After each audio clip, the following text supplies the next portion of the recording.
Well, good morning, everybody. Yeah. Our one chicken just flew the whole way from up here, the whole way down, and landed in the doorway of the barn. Chickens can fly. They just don't fly very high or very good. Hi, girls. We're gonna have piggy babies pretty soon. Let's check on the little ones. I did a short yesterday of the little lammies. There's Strawberry. Oh my God, she's so cute. Hello. That's your child. This ewe here that she's standing by, she's gonna be the next one to lamb. I would say within a week she'll probably lamb.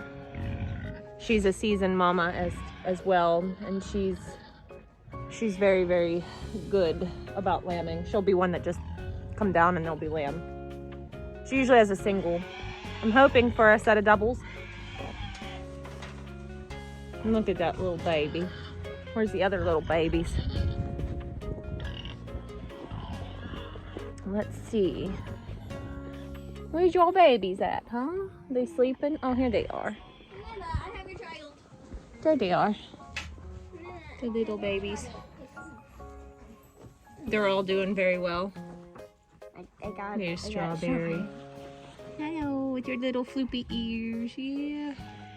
With your little floopy ears. She's the dang cutest thing. There's Vanilla.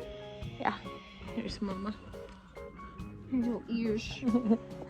Yeah, Vanilla has kind of downward facing ears too. Is it your child? The one that cracks me up though is Sweet Pea. She's over here. Her ears are huge. They stick out so far. I gotta bring them down some water. So I yell out, tell Caleb to stick the pump in for me. Well, you want Tank, huh? Yeah. Well, I suppose we'll throw the horses out, get the barn work done, and then we'll catch back up.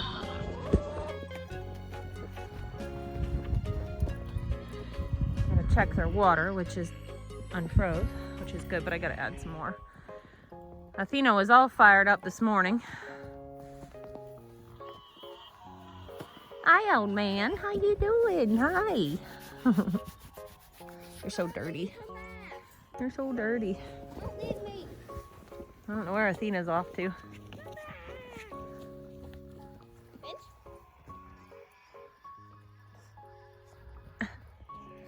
Last but not least, here comes Callie. Not let me get the halter on her. Oh yeah, she being a pain today, huh?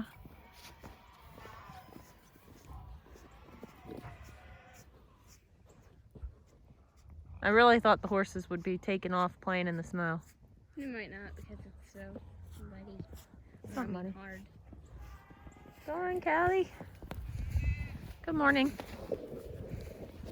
Good morning. All right, back to work.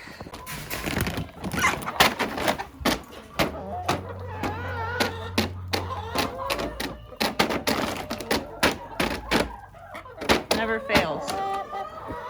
It never fails when I am getting the chicken feed out. Get out of here. And I'm done with a bag. I'll toss it like onto the ground. And they always peck it because they think that it's the actual food because there's a picture of the pellets on there. And sometimes, oh my gosh, sometimes they won't leave me alone, so I take a handful of food and sprinkle it. So they stay down there. We do use the Producer's Pride grain, but I only use, because they're free range, like 4 scoops a day for about 150 birds. That's practically nothing. So while I do feed the chickens, it's a very low grain diet that they get. Did you get down? Scram. They're bad.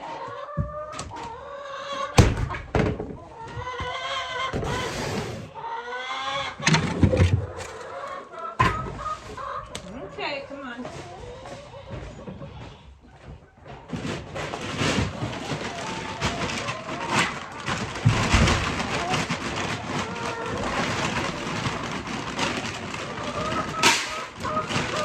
Here. Get out of there. See this couple? Every morning we do this dance. That right there in front of the camera is two of my death layer hens.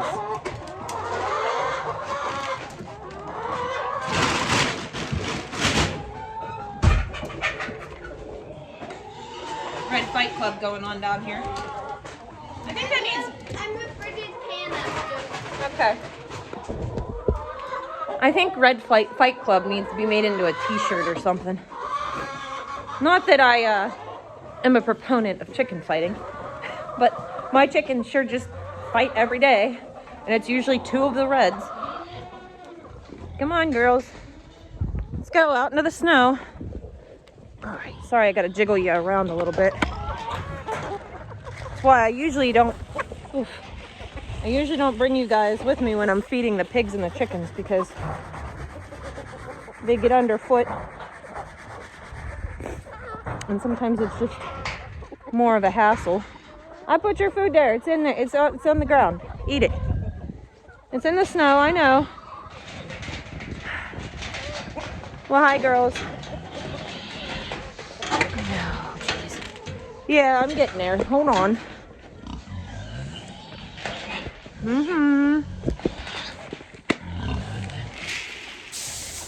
Some fruit. Chicken just flew up on the roof. It heard me saying that chickens don't fly very good, so it wanted to prove me wrong.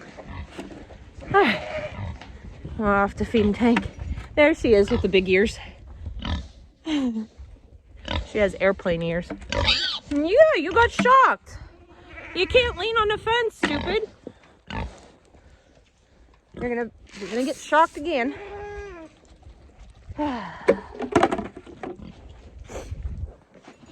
You'll never learn. You'll never, ever, ever learn. All right, now I gotta feed these guys. Danny has practically no ligaments left. So we'll show you what that means here in a second. Which means she's very close to kidney. So that's exciting. Today is her and Freya's due date. The first one. So we'll see what happens. Harley, you want to hop in there and we'll show them what it means to check ligaments? Yeah. Okay. So let me turn you guys around and we'll show you what that means. To check their ligaments, if Bridget will move her face, right here above the tail dock, there's two ligaments and you can feel them at any time. They feel like hard pencils. She's completely lost this one over here, and there's just a little bit left on the other side, which means she's getting very close to delivering. So I wouldn't be surprised if we saw babies over the weekend. Oh my gosh, you guys are bad. 1000% bad. And we were looking at Freya as well, and she still has her ligaments. I'm ducking under the heat bucket cord instead of, unplugging it. Freya still has some ligaments. However, she's a first-time kidder. Her udder's gotten fairly big overnight, I would say, but it's nowhere near where it's going to be. However, since this is her first time, she could have a lot of development over just a short period of time. So within a couple hours, she could go from having some of her ligaments and only half of the size of the udder that she should have to having kids on the ground.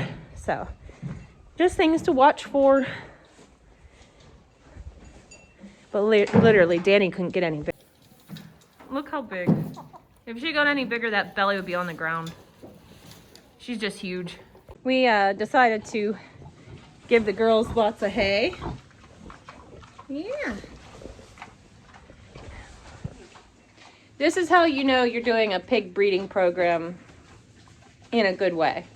We already have 8 of these piglets spoken for. 2 of them have a deposit on them, and they're going back to Tennessee. And we're in Pennsylvania, so, you know. We don't have anything, I think it's super special, but we don't have anything registered or anything like that. Our boar tank, he is from 4-H lines. And so he's from really, really good lines, but he's not registered. I think his dad was, and his grandmother. They are Berkshires. And I've told you guys before that we raise Mangalitsa sows. I wouldn't have it any other way. The demeanor on these sows is unparalleled to anything else. We've had Yorkshires and Berkshires and Hampshires and Landraces. And I'll tell you that the demeanor on these pigs is so far above and beyond those types of pigs. These girls are so chill and just easygoing, wouldn't you say? Yeah.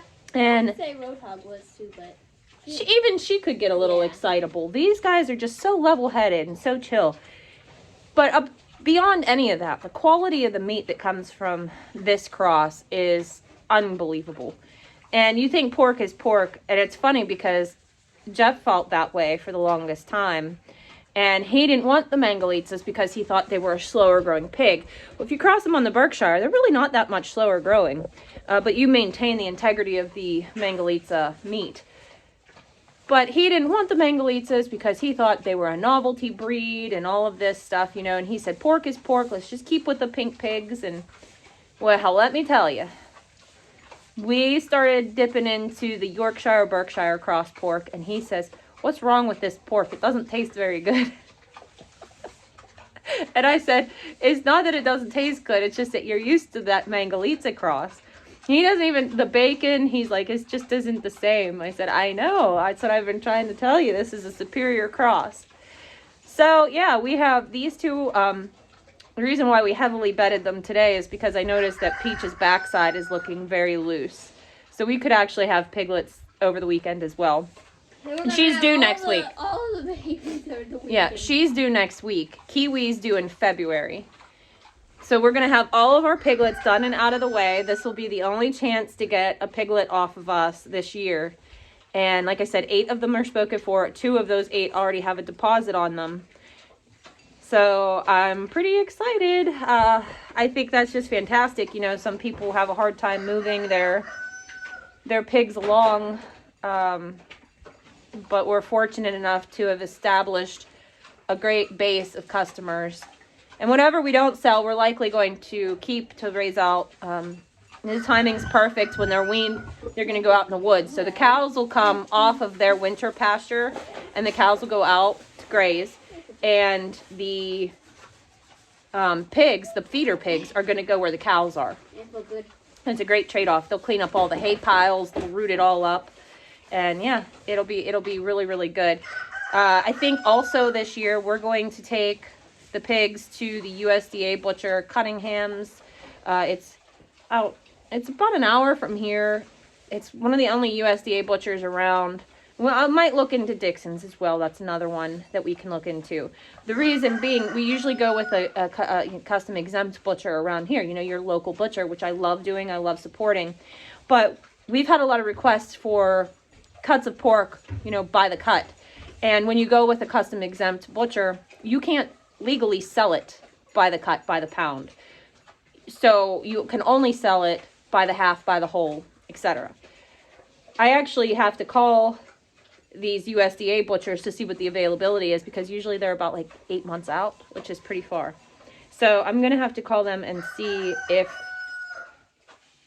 they have availability and for how many pigs.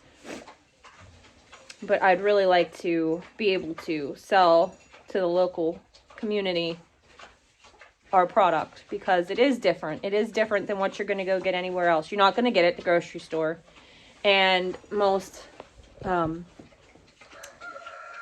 the butchers are going to carry your production style pork, you know, Yorkshire, Landrace, Hampshire. There's nothing wrong with that. There's nothing wrong with that. anything that you pick up off of a farmer or off of a butcher is going to be exponentially better than what you're going to buy at the grocery store. We just think that our product is a notch above the rest. Of course, every farmer is going to think that, and that's good. You want to take pride in what you do. Remember I told you before, take pride in your products. Well, anyways, I guess that's going to catch you all up for today. If we have births, when we have births, I will make sure to turn on this camera and you guys will be the first to see. I think Miss Kiwi has joined the race. Oh no, that's Peach. Peach has joined the birth race to see who has the next babies first. Is it going to be Danny? Is it going to be Peach here? Or Freya. Or Freya? Or another sheep? I'm thinking it's gonna be her. No, I'm thinking it might be her too. Aren't they just the cutest? Little ears. Aren't they just the cutest? Oh, sheep pig. I mean, technically it would be a sheep. It's a sheep pig. Yeah, that's what they call the mangas. Sheep pigs. Don't you love how they've redecorated the place? I guess it's not that bad. I need to line. I need to line everything with. There's a hole in the wall where they can just fit out if they Peachy, wanted. Peachy, hey. You busy? Hi, sweet girl. Okay, guys, that's gonna do it for today's video. Hi, Dur. There's Dur. Hey, hi. Careful, she might bite your phone. You gonna bite my phone? That's gonna do it for today's video. We're gonna go up and, oh, I have sourdough to put in the oven. Yeah, sourdough, I love it.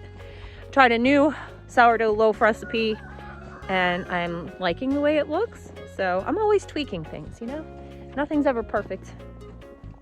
So that's the beauty of it, I suppose. Anyways, I hope you guys have a great day. I hope you're loving this snow. I'm convinced that I'm like,